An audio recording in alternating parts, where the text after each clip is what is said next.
जय जय रघुवीर समर्थ. नमस्कार, मी तन्मय शिंदे, राहणार नाशिक. शाळेचं नाव सरस्वती विद्यालय. माझं वय 9 वर्ष.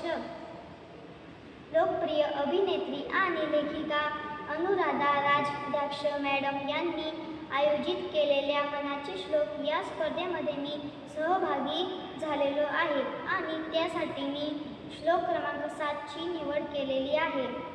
या श्लोकाचा अर्थ मी अनुराधा मॅडम कडून ऐकला. त्यावेळी मला खूप छान शिकवण मिळाली. चांगले बदल घडवून आणण्यासाठी प्रयत्न करावा. तो श्लोक ऐकूया.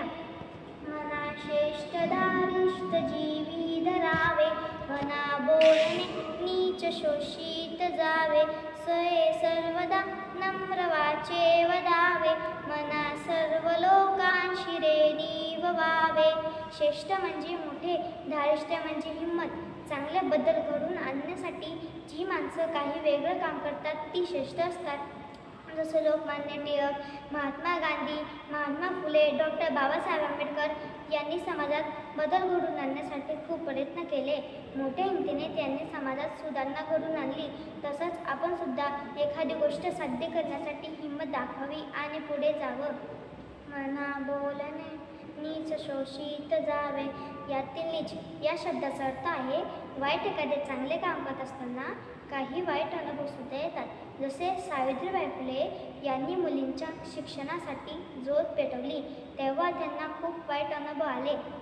मातीचे शेणाचे गोळे त्यांच्या अंगावर फेकले गेले तेव्हा त्यांना वाईट बोलले गेले. पण या सर्वांकडे त्यांनी दुर्लक्ष केले.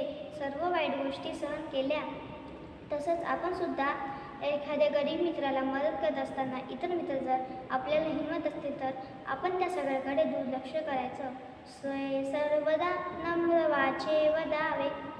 स्वये म्हणजे स्वतः, सर्वदा म्हणजे नेहमी आपण नम्रपणे बोलले पाहिजे. बसची वाट पाहत जर आपण रांगेत उभं राहिलो आणि कोणी काका जर मध्येच घुसत असतील तर आपण त्यांना नम्रपणे सांगितले पाहिजे की काका प्लीज आपण रांगेत जाऊया.